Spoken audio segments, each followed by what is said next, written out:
Hi friends, நான் உங்க Zubaida zacs kitchen இருந்து. இது உங்களுக்கான சேனல் நமது மொழியில். Friends, இன்னைக்கு ஒரு சூப்பரான ரெசிபி தான் பார்க்க போறோம். அது எப்படி செய்யறதுன்னு வாங்க பார்த்திடலாம். Friends, இன்னைக்கு நான் உங்களுக்கு செஞ்சு காட்ட போறது வெண்டைக்காய் புளி குழம்பு. இந்த வெண்டைக்காய் புளி குழம்பு ரொம்பவே நல்ல டேஸ்டாவும் அப்படியே புளிப்பா செம்மையா இருக்கும். அதுவும் மண் சட்டியில் செய்யும்போது இதோட டேஸ்டே வேற லெவல்ல இருக்கும். ஸோ இதை செய்யறதுக்கு ஃபர்ஸ்ட் நான் இங்கே ஒரு மண் சட்டி வச்சுருக்கேன். மண் சட்டி இந்த மாதிரி கடாய் டைப்லேயே இப்போ கிடைக்கிது. நீங்கள் இந்த மாதிரியே வாங்கிக்கலாம். இப்போ இது நல்லா சூடானதுக்கப்புறம் இதில் நல்லெண்ணெய் 1 டேபிள் ஸ்பூன் ஊற்றிட்டு ஒரு 100 கிராம் வெண்டைக்காவை இந்த மாதிரி கட் பண்ணி வச்சுருக்கேன். அதையும் இதில் சேர்த்துடுறேன். சேர்த்துட்டு நல்லா அதை நம்ம வதக்கிக்கிறணும். வெண்டைக்காயில் இருக்க விழுவிழுப்பெல்லாம் போகணும். அந்த மாதிரி நல்லா சூடாக ஒரு 5 நிமிஷத்துக்கு வதக்கி எடுத்துக்கலாம். இப்போ வெண்டைக்காய் நல்லா வதங்கிருச்சு. ஒரு 5 மினிட்ஸ்க்கு வதக்கியாச்சு. அந்த விழுவிழுப்பு எல்லாமே நல்லா போயிடுச்சு. இப்போ இந்த வதக்கின வெண்டைக்காவை நான் ஒரு பிளேட்டுக்கு மாற்றிட்டு திரும்ப அந்த மண் சட்டியை திரும்ப கேஸில் வச்சிடுறேன், ஸ்டவ்வில் வச்சிடுறேன்.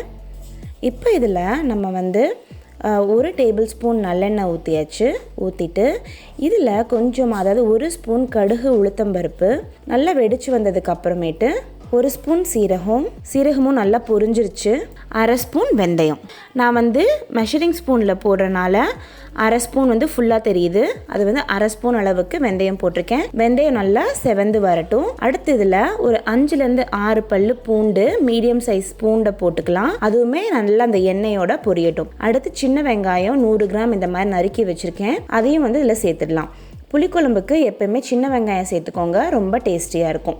இப்போ நல்லா இந்த எண்ணெயோட அப்படியே நம்ம எல்லாத்தையும் சேர்த்து நல்லா சுருள வதக்கிக்கலாம். இப்போது வெங்காயம் நல்லா வதங்கிருச்சு. கலர் மாறி லைட்டாக பிங்க் கலரில் இருக்குது பாருங்கள். இப்போ இதில் மீடியம் சைஸ் தக்காளி 3 நாட்டு தக்காளி சேர்த்துட்டு அதுக்கப்புறம் இதில் 1 ஸ்பூன் மிளகாய்த்தூள், 1/2 ஸ்பூன் மஞ்சள் தூள், தனியாத்தூள் 1 டேபிள் ஸ்பூன், அதுக்கப்புறம் சுவைக்கு ஏற்ப உப்பு, இது எல்லாத்தையும் சேர்த்து நல்லா ஒன்று சொன்னாப்பில் நம்ம வதக்கி விட்டுக்கலாம். வெங்காயமும் தக்காளியும் நல்லா மசிஞ்சு வரணும். அது அளவுக்கு நம்ம வதக்கிக்கிறணும். அப்போ தான் டேஸ்ட்டாக இருக்கும்.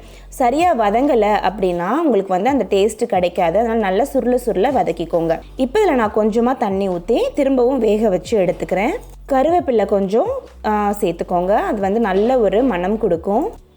இப்போ பார்த்தீங்கன்னா தெரியும், நல்லா அந்த எண்ணெய்லாம் சைட்ஸில் பிரிஞ்சு வர ஆரம்பிச்சிருச்சு. அப்படியே நல்லா தக்காளியெல்லாம் மசிஞ்சிருச்சு.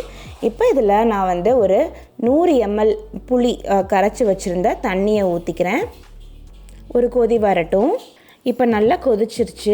இப்போ இதில் நம்ம எடுத்து வச்சுருக்க தேங்காய் பால் ஊற்றிடலாம். ஒரு 1/4 மூடி தேங்காவை எடுத்து அரைச்சி பாலாக எடுத்து வச்சுருக்கேன். அதையுமே இதில் ஊற்றிட்டு அப்புறம் கொஞ்சம் அந்த தேங்காய் பால்லையே தண்ணியும் ஊற்றி இதில் ஊற்றிட்டேன். அவ்வளோதான் ஃப்ரெண்ட்ஸ். இப்போ நம்மளுடைய நல்ல புளிக்குழம்பு ரெடி ஆயிடுச்சு. உங்களுக்கு திக்னஸ் எவ்வளோ வேணுமோ அதுக்கு தகுந்த மாதிரி நீங்கள் வச்சுக்கலாம்.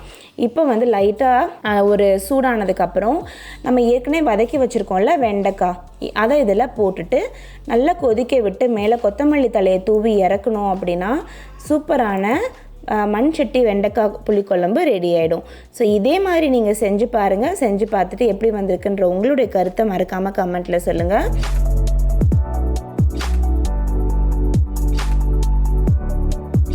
ஸோ இந்த ரெசிபியை கண்டிப்பாக ட்ரை பண்ணி பாருங்கள். ட்ரை பண்ணி பார்த்துட்டு எப்படி வந்திருக்கு அப்படின்ற உங்களுடைய கருத்தை மறக்காமல் கமெண்ட் செக்ஷனில் சொல்லுங்கள். இந்த வீடியோ பிடிச்சிருந்தது அப்படின்னா மறக்காமல் அந்த லைக் பட்டனை கிளிக் பண்ணிவிடுங்க. நம்ம சேனல் நீங்கள் இது வரைக்கும் சப்ஸ்கிரைப் பண்ணலைன்னா மறக்காமல் சப்ஸ்கிரைப் பண்ணிக்கோங்க. பக்கத்தில் இருக்க பெல் பட்டனையும் மறக்காமல் கிளிக் பண்ணிக்கோங்க.